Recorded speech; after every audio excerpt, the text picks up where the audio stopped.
Hello all, welcome to రుచి ఇంటి రుచులు. ఈరోజు వీడియోలో ఒక సింపుల్ అండ్ టేస్టీ ఎగ్ కర్రీని చూపించబోతున్నాను. ఇది పిల్లలు కూడా ఈజీగా చేసుకోగలిగే రెసిపీ.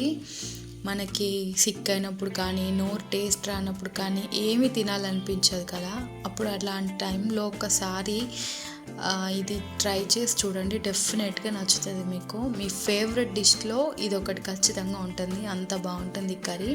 సింపుల్గా ఈజీగా చేసుకోగలుగుతాం. ఇంకా రెసిపీ ఎలా చేయాలో చూద్దాం ఇప్పుడు.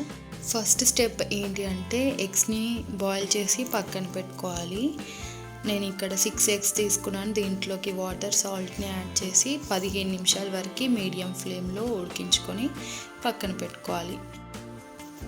ఇప్పుడు మనం ఎగ్స్ బాయిల్కి పెట్టేసాం కదా, అది ఉడికేంత వరకు మనం ఈ మసాలాని ప్రిపేర్ చేసుకుందాం.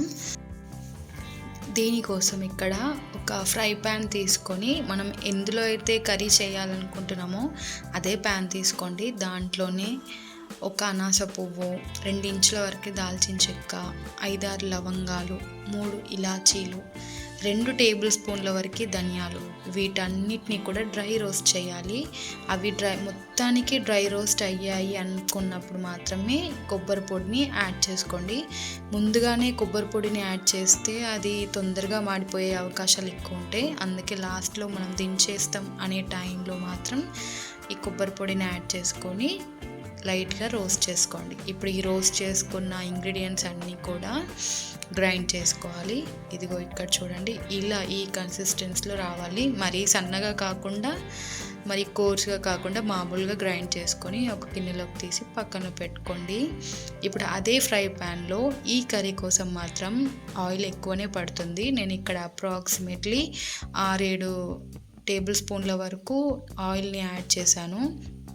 ఈ కర్రీలో ఆయిల్ అయినా ఆనియన్స్ అయినా ఎక్కువగానే పడతాయండి. ఇక్కడ ఆనియన్స్ని నేను 3 పెద్దవి తీసుకున్నాను. చిన్న చిన్న ముక్కలుగా కట్ చేసి ఆయిల్లో ఫ్రై చేసుకోవాలి.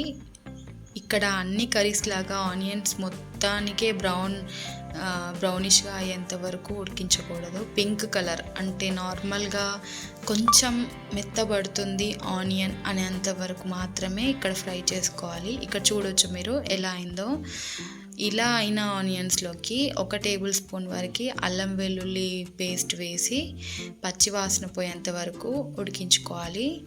ఇప్పుడు ఇందులోనే 1 టీ స్పూన్ వరకు పసుపు, ఇంకా కారం మీ టేస్ట్కి తగ్గట్టు వేసుకోండి. ఎందుకంటే మసాలా ప్రిపేర్ చేసుకున్నాం కదా, దాన్ని దృష్టిలో పెట్టి మీరు కారాన్ని యాడ్ చేసుకోండి. కారం ఎక్కువ ఏం పట్టదు. నేను ఇక్కడ 1.25 వరకు వేసాను. ఇంకా టేస్ట్కి తగినంత సాల్ట్, అవన్నీ యాడ్ చేసి మంచిగా ఫ్రై చేసుకోండి. ఇప్పుడు ఇందులోకి మనం బాయిల్ చేసి పెట్టుకున్న ఎగ్స్ని ఇక్కడ నేను చూపించే విధంగా కట్ చేసుకోండి.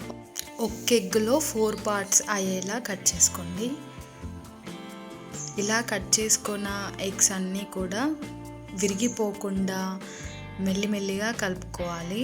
అంటే మరీ ఎక్కువ ఫ్రై చేయాల్సిన అవసరం లేదు. ఎగ్ వేసాక మనం ఆల్రెడీ గ్రైండ్ చేసి పెట్టుకున్న ఈ మసాలాని యాడ్ చేయాలి. కొంచెం కొంచెంగా యాడ్ చేస్తూ మెల్లిగా కలుపుకోండి. ఆ యాక్ అంతా కూడా కలిసిపోవద్దు ఎగ్లో.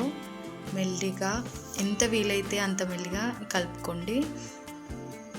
ఈ మసాలాను వేసిన తర్వాత ఒక 2 నిమిషాలు లో ఫ్లేమ్లో మాత్రమే ఉడికించుకొని ఆ తర్వాత కొత్తిమీర వేసుకొని సర్వ్ చేసుకోవడమే, అంతే. చూసారు కదా ఎంత సింపుల్ ఉందో. చిన్నపిల్లలు కూడా ఇది ఈజీగా చేయగలుగుతారు. మీకు ఎప్పుడైనా సిక్గా ఉన్నప్పుడు ఇది ఒకసారి ట్రై చేయండి. డెఫినెట్గా నేను అన్నట్టు మీ ఫేవరెట్ డిష్లో ఇది ఒకటి ఖచ్చితంగా ఉంటుంది. చాలా చాలా బాగుంటుందండి. వేడి అన్నంలోకి మాత్రం ఈ కర్రీ వేసుకొని తింటే, నేను ఇప్పుడు చెప్తుంటేనే నాకు నిజంగా నోరు ఊరుతుంది, అంత బాగుంటుంది. ఒకసారి మీరు కూడా ట్రై చేసి మీకు ఎలా వచ్చిందో మీ ఫీడ్బ్యాక్ని నాతో షేర్ చేసుకోండి.